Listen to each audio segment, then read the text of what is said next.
Halo, Assalamualaikum warahmatullahi wabarakatuh. Perkenalkan, nama saya Dinar Fitria. Kali ini saya akan mengajak teman-teman semuanya untuk jalan-jalan, bukan ke tempat wisata, tetapi ke dunia yang penuh dengan kehidupan yang bernama dunia ekosistem.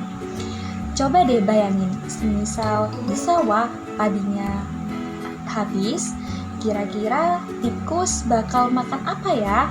Dan kalau semisal tikusnya tidak ada, kira-kira ular bakal makan apa ya? Atau semisal di laut, kalau ikan-ikan kecilnya hilang, ikan besar seperti hiu kira-kira makan apa ya? Dan bakal bertahan lama gak ya? Nah, pertanyaan-pertanyaan seperti itu bakal kita jawab bareng di pembelajaran kali ini.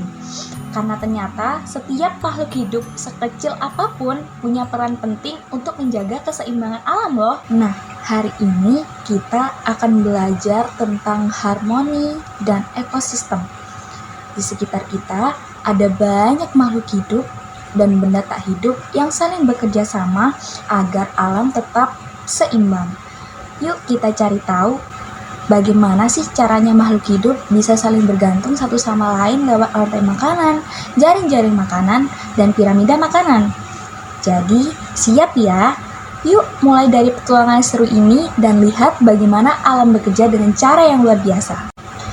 Jadi, ekosistem adalah sistem kehidupan yang terbentuk dari hubungan timbal balik antara makhluk hidup atau biotik dan benda tak hidup atau abiotik di lingkungannya. Jadi, dalam satu ekosistem, makhluk hidup butuh benda tak hidup untuk bertahan hidup. Misalnya, tumbuhan butuh cahaya matahari dan air. Dan juga hewan butuh udara dan makanan dari tumbuhan. Jadi, biotik dan abiotik saling terhubung agar kehidupan bisa terus berjalan. Komponen biotik dibagi lagi menjadi 3, yaitu yang pertama produsen atau penghasil makanan sendiri, yang kedua konsumen, di mana konsumen ini adalah makhluk hidup yang akan memakan dari produsen, dan yang ketiga yaitu pengurai atau dekomposer, di mana ini si pengurai akan menguraikan sisa-sisa makhluk hidup menjadi humus. Produsen menghasilkan energi lewat fotosintesis. Konsumen memakai energi dengan cara memakan makhluk hidup lain. Terus, saat semuanya mati, pengurai seperti jamur dan bakteri akan mengembalikan sisa-sisa tubuh ke tanah dan jadilah humus. Tanah subur yang memiliki kaya nutrisi. Nah, teman-teman, tadi kan sudah dijelaskan kalau komponen biotik itu ada 3, yaitu ada produsen, ada konsumen, dan juga yang terakhir ada pengurai atau dekomposer. Nah, tapi pada bagian konsumen ini nantinya akan dibagi lagi menjadi 3, yaitu yang pertama konsumen 1, kemudian konsumen 2, dan yang terakhir konsumen 3 atau predator. Nah, itu nanti produsen itu kan penghasil makanan sendiri, contohnya dari tumbuhan hijau. Kan mereka itu penghasil makanan sendiri dari fotosintesisnya dari daunnya itu kan. Kemudian akan dimakan oleh konsumen, dimana kan dia tidak bisa memasak makanannya sendiri. Jadi dia memakan produsen. Dari produsen itu dimakan oleh konsumen. Kemudian dari konsumen itu kan ada 3. Jadi produsen dimakan oleh konsumen 1, kemudian konsumen 1 dimakan oleh konsumen 2, kemudian dari konsumen 2 akan dimakan oleh konsumen 3 atau predator. Nah, nanti predator itu kan tidak ada yang makan, nanti dia itu mati dan nanti akan diuraikan oleh pengurai atau dekomposer. Nah, nanti akan menjadi humus, dimana humus itu kan banyak mengandung mineral atau banyak unsur hara. Nah, nanti unsur haranya ini akan diserap oleh tumbuhan. Nah, tumbuhan nanti akan dimakan lagi oleh konsumen. Gitu aja terus. Nah, ini kan jadinya kayak sebuah proses ya, proses makan dan memakan. Nah, itu ada namanya. Namanya itu yaitu rantai makanan. Dalam ekosistem, setiap makhluk hidup memiliki peran yang sangat penting. Seperti contohnya di sawah, padi menjadi sumber energi untuk hewan-hewan kecil. Lalu naik terus sampai ke elang. Sementara di laut, produsen utamanya adalah fitoplankton, di mana makhluk kecil yang gak kelihatan tapi penting banget. Tanpa mereka, ikan-ikan gak akan punya makanan. Jadi, baik di darat maupun di laut, semua saling terhubung lewat makanan. Nah, bisa dilihat dari contoh rantai makanan ini, contohnya dari rantai makanan di sawah, di mana padi nantinya akan dimakan oleh belalang, kemudian belalang dimakan oleh katak, kemudian katak dimakan oleh ular, kemudian ular dimakan elang, yang kemudian elang mati akan dimakan oleh jamur atau bakteri yang mana nanti akan diuraikan menjadi humus yang mana akan diserap oleh padi dan akan begitu seterusnya. Dan untuk rantai makanan di laut seperti fitoplankton kemudian dimakan oleh ikan kecil, kemudian dimakan oleh ikan besar seperti ikan tuna, kemudian dimakan oleh hiu, kemudian hiu mati dimakan oleh bakteri atau jamur laut, kemudian diuraikan dan dimakan oleh fitoplankton dan begitu seterusnya. Nah, kalau di alam, hubungan makan dan dimakan nggak cuma satu jalur. Misalnya, satu hewan bisa dimakan oleh beberapa predator yang berbeda. Karena itu, rantai makanan saling terhubung jadi jaring-jaring makanan. Nah, jaring-jaring ini menjaga supaya energi bisa menyebar ke semua makhluk hidup di ekosistem.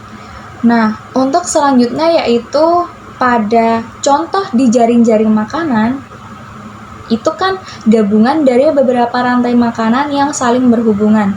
Seperti di sini gambarnya yaitu padi.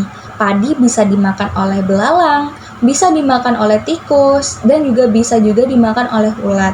Dan dari pohon sendiri juga bisa dimakan oleh belalang, bisa dimakan juga oleh ulat, di mana nantinya belalang akan dimakan lagi oleh katak, kemudian katak dimakan oleh ulat, kemudian ulat dimakan oleh elang, kemudian elang mati dimakan oleh bakteri atau jamur, dan untuk yang ini padi dimakan oleh tikus, kemudian tikus mati dimakan oleh bakteri atau jamur. Terus juga ini ada padi dimakan oleh ulat, kemudian dimakan oleh ayam, kemudian ayam dimakan oleh ulat, kemudian dimakan oleh elang, dan elang mati dimakan oleh bakteri atau jamur. Nah, nanti di sini ini jaring-jaring makanan bukan cuma satu seperti di sebelumnya yaitu di rantai makanan. Nah, kalau di jaring-jaring makanan ini lebih banyak gabungan, bukan cuma satu, seperti itu.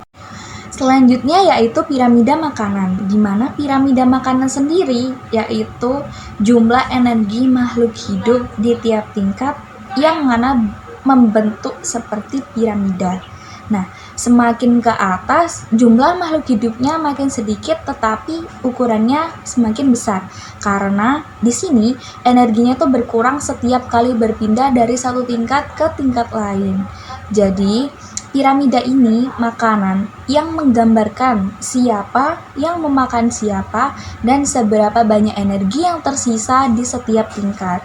Jadi, di dalam tingkat piramida ini ada piramida yang paling dasar yaitu produsen, di mana itu produsennya itu memiliki jumlah banyak, paling banyak.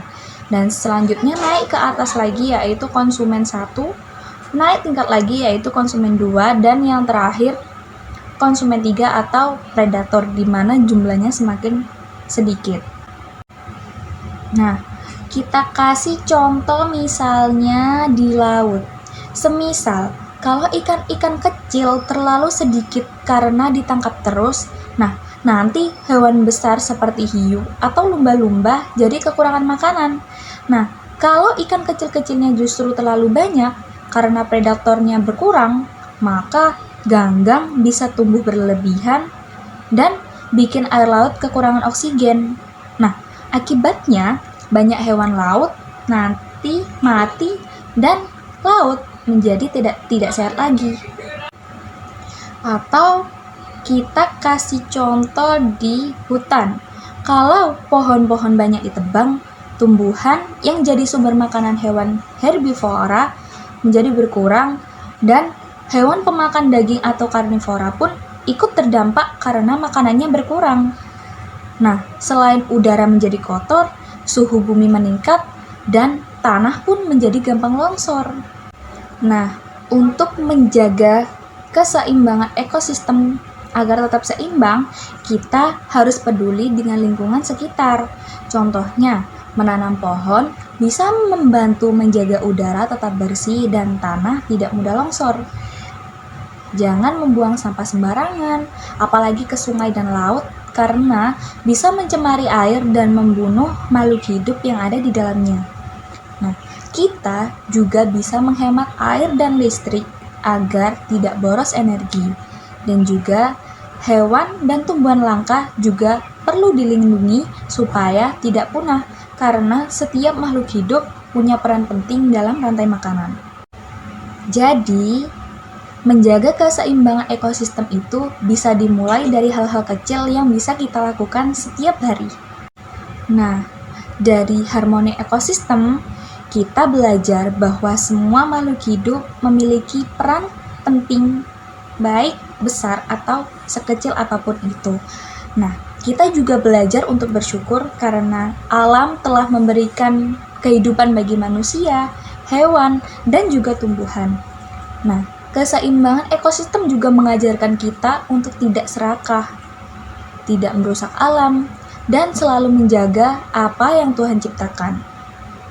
Kalau ekosistem seimbang, udara menjadi bersih, air melimpah, dan makanan cukup untuk semua makhluk hidup.